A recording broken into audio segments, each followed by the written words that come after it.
Welcome to Telangana ఉద్యమ చరిత్ర online classes. మనం ఈరోజు 1969 జూన్ నెల గురించి మనం మాట్లాడుకోవాలి. అంటే 1969 తొలి దశ తెలంగాణ ఉద్యమం అనేది జరిగింది కదా.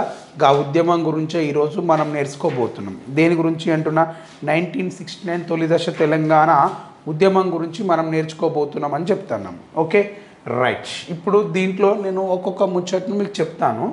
చూడుర్రి ఏమేమి చెప్తున్నా అంటే 1969 మంచిగా రాయి. 1969 తొలి దశ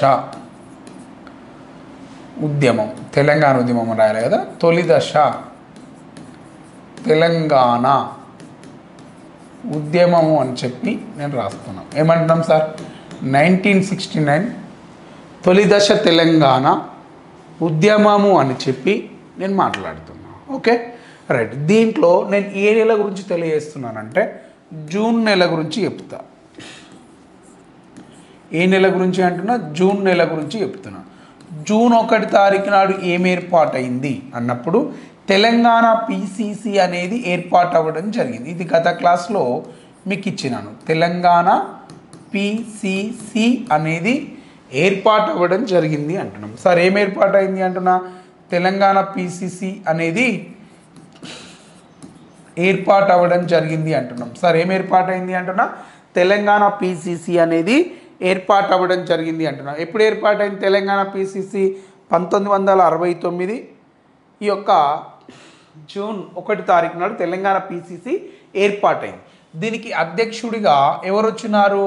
దీని యొక్క అధ్యక్షుడిగా ఎవరు వచ్చినారు అంటే కొండా లక్ష్మణ్ బాపూజీ గారిని దీనికి అధ్యక్షుడిగా నియమించడం జరిగింది. సార్ ఎవరిని నియమించినాము అంటున్నా?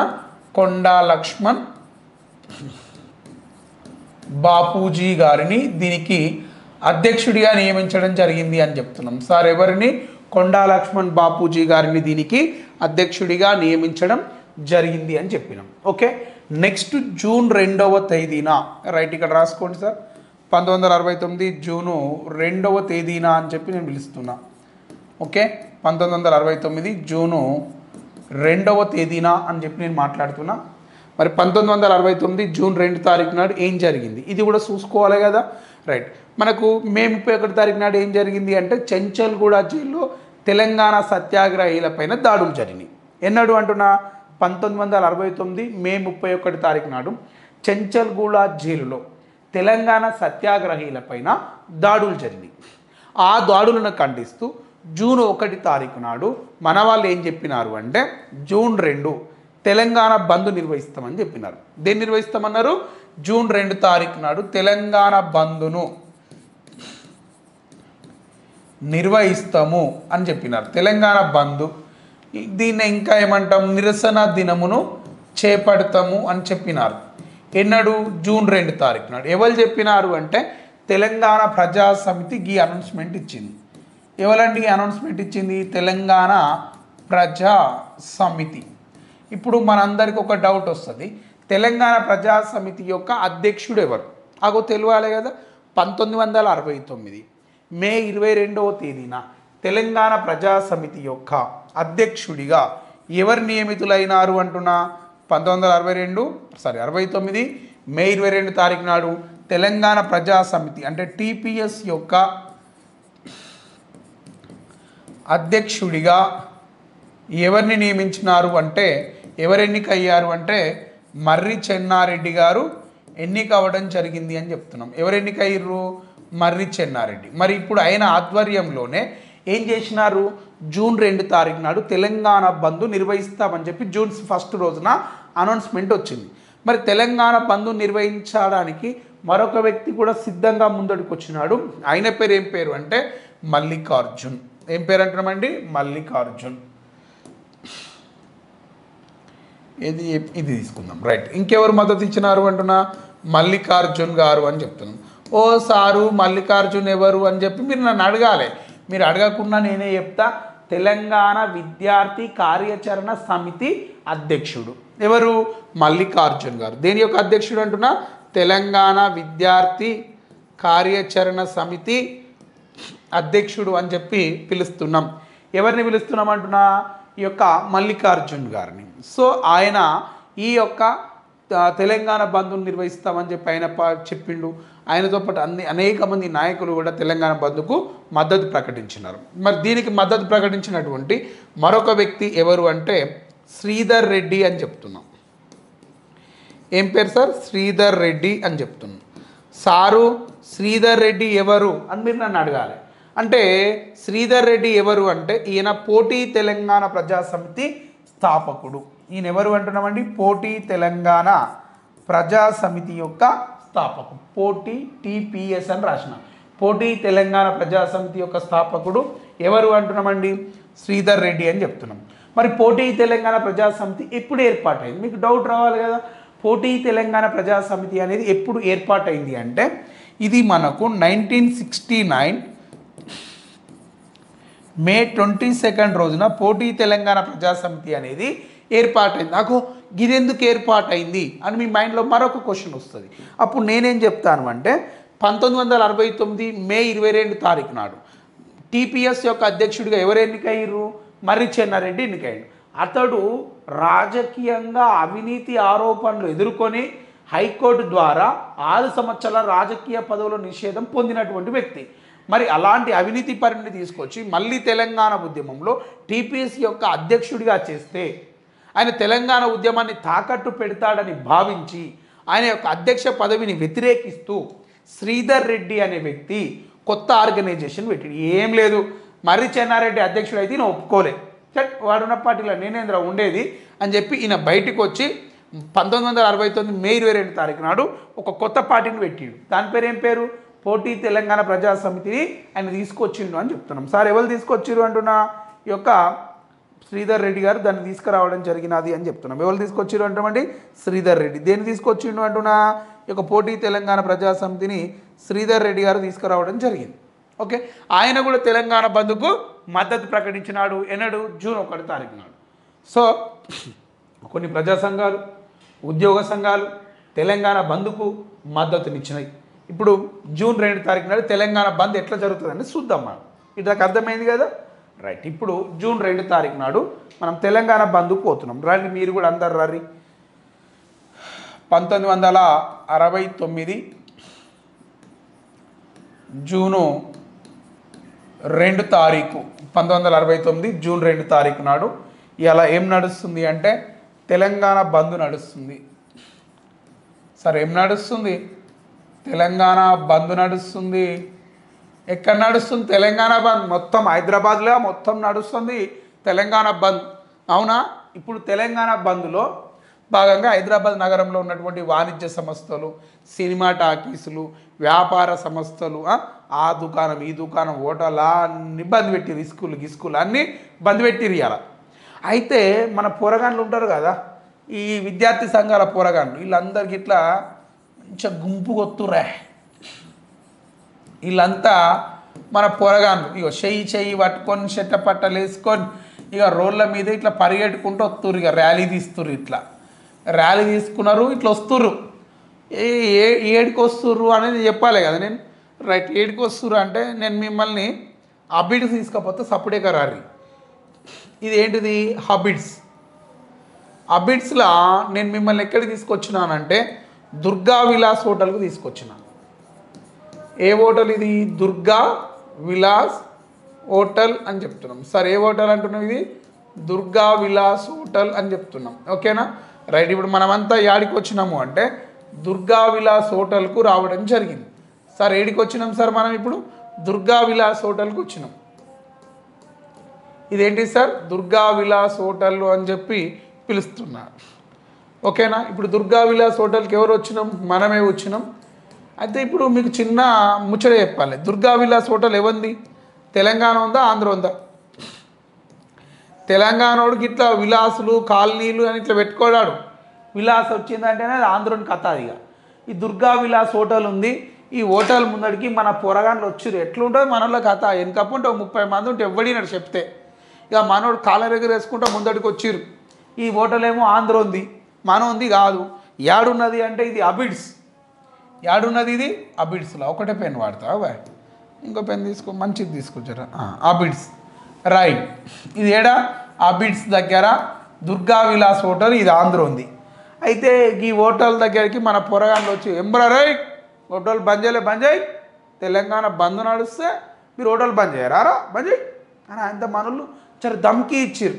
ధమ్కీ అనగానే వాడు హోటల్ ఏం చేసిండు అంటే ఆరే బంద్ చేస్తున్నాం అని చెప్పి మనోడు అన్నాడు. అనగానే మన పొరగాళ్ళంతా ఈడి దాకా వచ్చి ఏం రా హుషారు చేస్తున్నావురా, ఏ ఊర్రా అనేది అని చెప్పి జర ధమ్కీ ఇస్తున్నారు మనోళ్ళు. ఓ పొరడు జర నీళ్ళెక్క హుషారు ఉన్నాడు, జర లోపలికి పోయి ఏం రా హోటల్ ఎప్పుడు బంద్ చేస్తావురా, ఏందిరా కథలు పడతానవురా అని చెప్పి ఆయనతో హోటల్ ఓనర్కి జర ధమ్కీ ఇచ్చిండు. ఇటువంటి టైంలో హోటల్ ఓనర్ ఏం చేసిండంటే మెల్లగా ఇది షట్టర్ లాక్ చేసిండు. మన పిల్లగాడు లోపలికి పోయిండు, వాడు ఆయనతో షట్టర్ ఇట్లా లాక్ వేసిండు. ఆయన కథం మన పొరగన్లంతా బయట ఉన్నారు, ఈ పిల్లగాడు ఒక్కడే లోపలికి పోయిండు. అరే ఈ పోయినటువంటి పిల్లగాని పేరు ఏం పేరో తెలియాలి కదా మీకు. ఈ పోయినటువంటి పిల్లగాని పేరు ఏం పేరు అంటే ప్రేమ్ కిషోర్. ఏం పేరు అంటున్నామండి? ప్రేమ్ కిషోర్. ఈ పోయినటువంటి పిల్లగాని పేరు ఏం పేరు అంటే ప్రేమ్ కిషోర్ అని చెప్పి పిలుస్తున్నా. సారు ఏం పేరు ఆ పిల్లగాని పేరు? ప్రేమ్ కిషోర్ అని చెప్పి పిలుస్తున్నాం. సార్ ఏంటిది? ప్రేమ్ కిషోర్ అని చెప్పి పిలుస్తున్నాం. ఇక ఈ పొలగాని వయసు ఎంత ఉంటుంది? మహా అయితే 15 ఏళ్ళు 16 ఏళ్ళు ఉండదు. అప్పుడు తిప్పి కొడితే టీనేజ్ కూడా దాటలే. ముక్కు పచ్చలారని పోరడు నవయువకుడు ఇక వేయండు. అయితే ఈ హోటల్లో ఇక కొన్ని గదులు అద్దెకిస్తారన్నట్టే. ఏందా అద్దెకిచ్చేది అంటే తెలంగాణ ఉద్యమం నడుస్తుంది కదా, నడుస్తున్నప్పుడు కాసు బ్రహ్మానందరెడ్డి ఏం చేస్తాడంటే కిరాయి గుండాగాలని పెడతాడు. ఈ కిరాయి గుండాలు ఏడికి వెళ్ళొస్తారంటే ఆంధ్రాకి వెళ్ళొస్తారు. ఇప్పుడు తెలంగాణలో ఏమైనా ర్యాలీ తీస్తున్నారు అనుకోండి, ఈ కిరాయి గుండాలు ఆంధ్రలో వచ్చారు కదా, వాళ్ళు కూడా పోయి జై తెలంగాణ అంటారు. మనమేమనుకుంటాం వీడు మనవడేరా జై తెలంగాణ అంటుండ్రు అని మనం అనుకుంటాం. 1000 మందిలో వాడేం ఏర్పడుతుంది మనకు? జై తెలంగాణ అంటాడు. పోలీసు వాళ్ళు చరై లొల్లిలు పెట్టకూడదు, శాంతియుతంగా ర్యాలీ తీయరని వాడంటాడు. వీడేం చేస్తాడు? ఈ ఆంధ్రోడు రెచ్చగొట్టాలి, వీడు ఆయనతో రాయి తీసి పోలీసు వాడి మీద ఎత్తాడు. పోలీసు వాడు ఊరుకుంటాడా? వరే ఇట్లా చంపుతాడు రాళ్ళతోడు అని చెప్పి లాఠీతోడు చంపుతాడు. వీడు పక్కకు పోతాడు. ఇప్పుడు తన్నుకునేది పోలీసుడు తెలంగాణ ఉద్యమకారులు. అంటే తెలంగాణ ఉద్యమాన్ని ఇంత హింసాత్మకంగా మారడానికి ప్రేరేపించింది ఎవరు? ఈ ఆంధ్ర గుండాలు. వాళ్ళని తీసుకొచ్చింది ఎవడు? కాసు బ్రహ్మానందరెడ్డి. కాసు బ్రహ్మానందరెడ్డి ఎవడు? ఇక్కడ ముఖ్యమంత్రి. ఇక వాడు వాళ్ళని ఆంధ్ర రౌడీలను తీసుకొచ్చి ఇక్కడ ఉద్యమం సమయంలో పెద్ద ఆధిపత్యాన్ని కొనసాగించిండు బ్రహ్మానందరెడ్డి. అయితే వాళ్ళందరికీ ఎక్కడ హాల్టింగ్ ఇచ్చిర్రు అంటే ఇగో ఈ అబిడ్స్లో ఉన్నటువంటి దుర్గా విలాస్ హోటల్లో వాళ్ళకి హాల్టింగ్ ఇచ్చారు. లోపల ఆంధ్ర కిరాయి గుండాలు ఉన్నారు, రెస్ట్లో ఉన్నారు. మన పోరడు పోయి ధమ్కి ఇస్తుండు, ఆంధ్ర గుండగాడు ఈడేంద్ర తెలంగాణోడు మన ముందట రుబావు చేస్తాడని చెప్పి వాడు బయటికి వచ్చి ఈ పొరను లోపలికి రాగానే షట్టర్ లాక్ చేసి పోరను లోపల తీసుకుపోయి పొట్టు చంపిండు. ఇంకో 2-3 ఆంధ్ర గుండగాళ్ళు వచ్చిర్రు, కత్తులు తీసుకుర్రు. ప్రేమ్ కిషోర్ పైన ఒక్కసారిగా కత్తులతోటి దాడులు చేసిర్రు. ఎవరి మీద దాడులు చేసిర్రు? ప్రేమ్ కిషోర్ పైన కత్తులతోటి దాడులు చేసిర్రు అంటున్నాం. చూడండి, ప్రేమ్ కిషోర్ పైన కత్తులతోటి దాడులు చేస్తే ఇప్పుడు ఆ కత్తి గాయాల నుంచి రక్తం ఇట్లా కారుతూ ఉంది. అవునా? ఇప్పుడు ఇట్లా రక్తపు గాయాలైనవి అవుతూ ఉంటే మన పొరలు ఓ ఓ అని అరుస్తాడు. అయ్యో రామవానికి మస్తు కత్తి గాయాలైనవి, రక్తస్రావం అవుతుంది, బ్లడ్ బ్లీడ్ అవుతున్నా కొద్ది తట్టుకోలేక అమ్మా అమ్మా అని అరుస్తూ ఉన్నాడు. ఇట్లా అరుస్తూ ఉంటే ఈ ఆంధ్ర కిరాయి గుండాలు ఏం చేసిర్రు అంటే ఈ కత్తి గాయాల పైన కారప్పొడిని జల్లిరు. ఇట్లా కారప్పొడిని జల్లి ఇట్లా పైశాచిక ఆనందాన్ని పొందుతురు. ఇక తీవ్రపు రక్తపు గాయాలతోటి అర్థనాదాలు చేస్తుండు ప్రేమ్ కిషోర్. బయట ఉన్న వాళ్ళకి ఏం జరుగుతుందో అర్థం కాలే. ప్రేమ్ గారు లోపలికి పోయిండు, అసలు ఏం నడుస్తుంది, కిషోర్ గారి మీద ఏమైనా అటాక్ జరిగిందా అని చెప్పి మన వాళ్ళు ఇట్లా షట్టర్కి ఇట్లా లాక్ చేస్తుర్రు. కానీ షట్టర్ ఓపెన్ అవుతుందో కాదు. ఇక్కడ పక్క పొట్టి ఏమున్నాయి అంటే కరెంటు ఫోన్లు ఉన్నాయి. ఏమున్నాయి? ఇక్కడ కరెంటు ఫోన్లు ఉన్నాయి. ఈ కరెంటు ఫోన్ల నుంచి పోరాళ్ళు పైకి ఎక్కి దాబా నుంచి ఈ యొక్క షట్టర్ లోపలికి దూకిరు. దూకగానే రక్తపు మడుగులో ప్రాణాపాయ స్థితిలో ప్రేమ్ కిషోర్ కొట్టుమిట్టాడుతూ అర్థనాదాలు చేస్తున్నాడు. వెంటనే వీళ్ళంతా ఈ ప్రేమ్ కిషోర్ను తీసుకొని బయటకు వచ్చిర్రు. బయటకు రాగానే ఇక్కడ పోలీసు జీప్ ఉంది అధ్యక్ష. ఏమున్నది? ఇక్కడ పోలీసు ఉంది, ఓ జీప్ ఉంది. వాడిని అడిగారు, అరే పోలీసోడా జర మమ్మల్ని హాస్పిటల్కి తీసుకుపోరా అని అడిగిరు. పోలీసోడు వస్తాడా? హే నేను రాను అన్నాడు. ఇక ఇటువంటి టైంలో ఆ పోలీసోడు రానంటే మన పోరగాన్లు ఈ ప్రేమ్ కిషోర్ను తీసుకుని ఒక ప్రైవేట్ వెహికల్లా హాస్పిటల్కి తీసుకెళ్తా ఉంటే మార్గ మధ్యంలో ముక్కు పచ్చలారని యువకుడు ప్రేమ్ కిషోర్ మరణించడం జరిగినది. తుది శ్వాసను వదిలినాడు. ఎవరు వదిలిరు తుది శ్వాసను? ప్రేమ్ కిషోర్. ఒక్కసారిగా యావత్ తెలంగాణ ప్రాంతం ఉలిక్కి పడ్డది. ఎవడాంధ్రుడు, ఎవరి మీద దాడి ఎత్తురు, ఎవరు ఊరిది, ఎవడుంటుండు అని చెప్పి తెలంగాణ ప్రాంత ఉద్యమకారులంతా ఒక్కసారిగా హైదరాబాద్ విచ్చేసి రోడ్ల మీద మొత్తం ధర్నా కార్యక్రమాలు చేపట్టారు. ఎన్ని రోజులు ధర్నాలు చేస్తారు రాబాయ్? ప్రభుత్వ ఆస్తులను ధ్వంసం చేద్దామని చెప్పి రోడ్ల మీదకి వచ్చిన ఉద్యమకారులు ఆ బస్సులపైన కిరోసిన్లు పోసి అంటు పెడతారు, టెలిఫోన్ ఎక్స్చేంజ్లను ధ్వంసం చేస్తారు, ప్రభుత్వ కార్యాలయాలను ధ్వంసం చేస్తారు. ఎక్కడికక్కడ హైదరాబాద్లో రవాణా స్తంభించిపోయింది. అట్టుడికిపోతుంది తెలంగాణ ఉద్యమం. పోలీసులు చేతులు ఎత్తేసారు. ఈ యొక్క హింసాత్మక ఘటనలు మేము కంట్రోల్ చేయలేకపోతున్నాం. హైదరాబాద్లో శాంతి భద్రతకు విఘాతం కలిగింది. ఎటు చూసినా ఒకటే నినాదం, జై తెలంగాణ, ఆంధ్ర చోర్, తెలంగాణ షేర్ అనే నినాదాలు వినబడతా ఉన్నాయి. ఈ క్రమంలో ఎవడైనా ఆంధ్రుడు కనబడితే అన్ని పొట్టు పొట్టు చంపుతామని చెప్పి తెలంగాణ ఉద్యమకారులు చూస్తారు. ఆంధ్ర వాణిజ్య సంస్థలపైన, ఆంధ్ర వ్యాపార సంస్థలపైన తెలంగాణ ఉద్యమకారులు హైదరాబాద్ సాక్షిగా దాడులు చేసినారు. ఎన్నడూ ఈ యొక్క జూన్ 2 తారీఖు నాడు. ఎందుకంటే ఓ ఆంధ్రోడై ఉండి మన తెలంగాణ బిడ్డ మీద దాడి ఎత్తే చూసుకుంటా కూర్చుంటామా మనం? మన తెలంగాణ బిడ్డలు ఎగిసిపడ్డ అగ్ని జ్వాలల ఉద్యమకారులు ఈ యొక్క ఆంధ్ర వాళ్ళపైన విరుచుకుపడ్డారు. ఒక్క ఆంధ్రుడు కూడా బయటికి వస్తున్నాడు. బయటికి వస్తే ఏడ చంపుతారో మమ్మల్ని అని చెప్పి అందరు భయపడుతున్నారు అధ్యక్ష. ఇక గిట్ల భయపడుతున్నటువంటి సమయంలో మనోళ్ళు పెద్ద ఎత్తున ఉద్యమం చేశారు. హైదరాబాద్లో శాంతి భద్రతలకు విఘాతం కలిగింది అని ముచ్చట, కంట్రోల్ తప్పిందని ముచ్చట మొత్తం స్టేట్ మొత్తం సెంట్రల్ దాకా తెలిసిపోయింది. ఇది అబిడ్స్ కేంద్రంగా జరిగినటువంటి ఘటన. ఓకేనా? జూన్ 2 తారీఖు నాడు మరణించినటువంటి వ్యక్తి ఎవరు? ప్రేమ్ కిషోర్. ఓకేనా? ఎక్కడ చనిపోయిండు? దుర్గా విలాస్ హోటల్ దగ్గర జరిగినటువంటి ఘటన. దుర్గా విలాస్ ఘటన ఎక్కడ ఉన్నది? ఈ యొక్క హోటల్ ఎక్కడుంది? అబిడ్స్ కేంద్రంగా కనిపిస్తుంది అని చెప్పినాం. మరి at the same day in 1969 and 2nd June Warangal పోదాం. వరంగల్లో గ్రెయిన్ మార్కెట్ అని ఒకటి ఉంటుంది. మరి ఈ గ్రెయిన్ మార్కెట్ దగ్గర ఉదయం 10:30 గంటలకు పెద్ద ఎత్తున హర్తాల్ నిర్వహించారు. హర్తాల్ అంటే ఏం లేదు, బంద్ పెట్టాలి. ఓకేనా? ఎన్నడు? జూన్ 2 తారీఖు నాడు 1969 జూను 2 తారీఖు నాడు. ఏమంటున్నాం సార్? 1969 జూను 2 తారీఖు నాడు మనం ఏడిపోతున్నామంటే వరంగల్ పోతున్నాం సార్. ఏడిపోతున్నాం అంటున్నా వరంగల్. వరంగల్లో ఎక్కడికి పోతున్నాం అంటున్నా? గ్రెయిన్ మార్కెట్ దగ్గరికి పోతున్నాం సార్. ఏడిపోతున్నా? వరంగల్లో ఉన్నటువంటి గ్రెయిన్ మార్కెట్ దగ్గరికి పోతున్నాం. మరి వరంగల్లో ఉన్నటువంటి గ్రెయిన్ మార్కెట్ దగ్గర ఏం జరిగింది అంటే ఈ యొక్క హర్తాల్ అనేది నిర్వహిస్తామని చెప్పినారు. ఏం నిర్వహిస్తామని చెప్పినారు? హర్తాల్ నిర్వహిస్తున్నారు.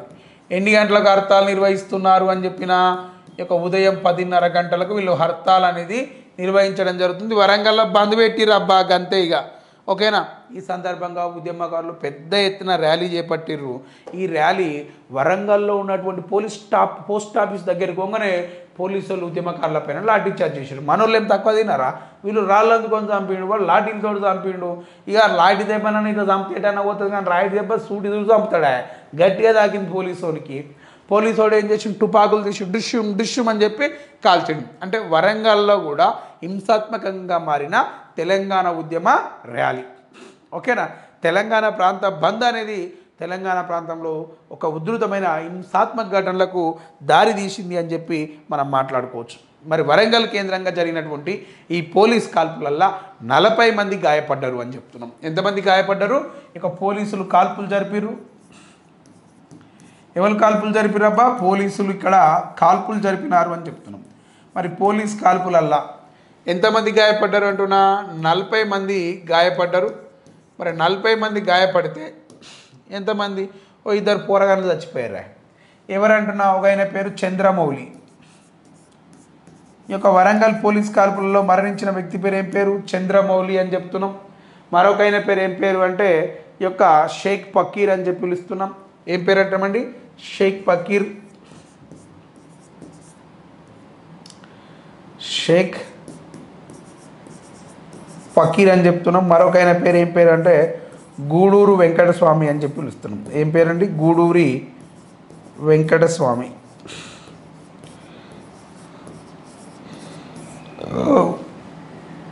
చంద్రమౌళి, షేక్ ఫకీర్, గూడూరి వెంకటస్వామి వరంగల్ పోలీస్ కాల్పులలో మరణించడం జరిగింది. సో జూన్ 2 తారీఖు నాడు హైదరాబాద్ కేంద్రంగా చచ్చిపోయింది ఎవరు అంటే ఆయన పేరు ప్రేమ్ కిషోర్. వరంగల్ కేంద్రంగా చచ్చిపోయింది ఎవరు అంటే చంద్రమౌళి, షేక్ ఫకీర్, గూడూరి వెంకటస్వామి అని చెప్పి మనం పిలుస్తూ ఉన్నాం. ఓకేనా, రైట్. ఇకపోతే ఇదే జూన్ 2 తారీఖు నాడు అంటే ఈ ఘటనలు జరగక ముందుకు మర్రి చెన్నారెడ్డి గవర్నర్ నివాసానికి వెళ్ళిండు. గవర్నర్ నివాసం ఏంటిది? రాజ్భవన్. 1969 జూన్ 2 తారీఖు నాడు రాజ్భవన్ నివాసానికి మర్రి చెన్నారెడ్డి వెళ్ళిండు. కొంతమంది ఒక 20 మంది నాయకులను వెంట పెట్టుకొని ఆయన వెళ్ళి ఈ ముచ్చట కూడా చూద్దాం. ఎన్నడు? జూను 2 తారీఖు 1969 జూను 2 తారీఖు 1969 జూన్ 2 తారీఖు నాడు ఏం జరిగింది అంటే మర్రి చెన్నారెడ్డి సార్ ఏం పేరు సార్? మర్రి చెన్నారెడ్డి గారు. ఏమంటున్నాం సార్? మర్రి చెన్నారెడ్డి ఒక 20 మంది తెలంగాణ ప్రజా సమితి నాయకులను వెంట పెట్టుకొని పోయిండు. ఎంతమంది? తెలంగాణ ప్రజాసమితి లీడర్స్ని ఎంతమందిని వెంట పెట్టుకొని పోయిండు అంటున్నా? ఒక 20 మందిని వెంట పెట్టుకొని పోయి ఎవరిని కలిసిండు అంటున్నా? ఈ యొక్క రాష్ట్ర గవర్నర్. క్వశ్చన్ అడుగుతాడు రేపు పొద్దుగాల, రాష్ట్ర గవర్నర్ ఎవరు అని అడుగుతాడు. రాష్ట్ర గవర్నర్ ఎవరే? కండూబాయ్ దేశాయ్. 1916 ఉద్యమ కాలంలో రాష్ట్ర గవర్నరు ఎవరు అని అడుగుతాడు. బగ్గ యాది పెట్టుకోలే. ఏం పేరు చెప్తున్నామండి? కండూబాయ్ దేశాయ్ అని చెప్పి పిలుస్తున్నాం. సార్ ఏం పేరు అంటున్నామండి? కండూబాయ్ దేశాయ్ అని చెప్పి నేను పిలుస్తున్నా. 1969 జూన్ 2 తారీఖు నాడు మర్రి చెన్నారెడ్డి 20 మంది తెలంగాణ ప్రజాసమితి నాయకులను ఎండబెట్టుకొని గవర్నర్ను కలిశారు. కలిసి గవర్నర్కు వినతి పత్రం ఇచ్చిండు. నేను అడిగిన, ఏం మర్రి చెన్నారెడ్డి ఏమని వినతి పత్రం ఇచ్చినావు అని నేను అడిగిన. అడిగితే ఏమన్నాడు? సమైక్యవాదులు తెలంగాణ ఉద్యమకారులపైన దాడులు చేస్తున్నారు, మరి సమైక్యవాద నాయకుల యొక్క దౌర్జన్యాలను అరికట్టాలి అని చెప్పి ఈయన వినతి పత్రం ఇచ్చినాడు అంట. ఎవరికి వినతి పత్రం ఇచ్చినాడు అంటున్నా? ఈ యొక్క రాష్ట్ర గవర్నర్ గారికి ఈయన వినతి పత్రాన్ని సమర్పించడం జరిగినది అని చెప్తున్నాం. ఓకేనా, రైట్. ఈ విధంగా మనకు జూన్ 2 తారీఖు నాడు ఈ యొక్క తెలంగాణ అంటే బంద్ రోజున ఈయన రాష్ట్ర గవర్నర్ కలిసి మర్రి చెన్నారెడ్డి గారు వినతి పత్రాన్ని సమర్పించడం జరిగింది అని చెప్తున్నాం. ఓకే, ఇప్పుడు 1969 జూన్ 2 తారీఖు నాడు ఈ హింసాత్మక ఘటనలు జరగక ముందుకు ఇంకేమైనా జరిగిందా అనే ముచ్చట్ని కూడా మనం అబ్జర్వ్ చేద్దాం. Okay, right.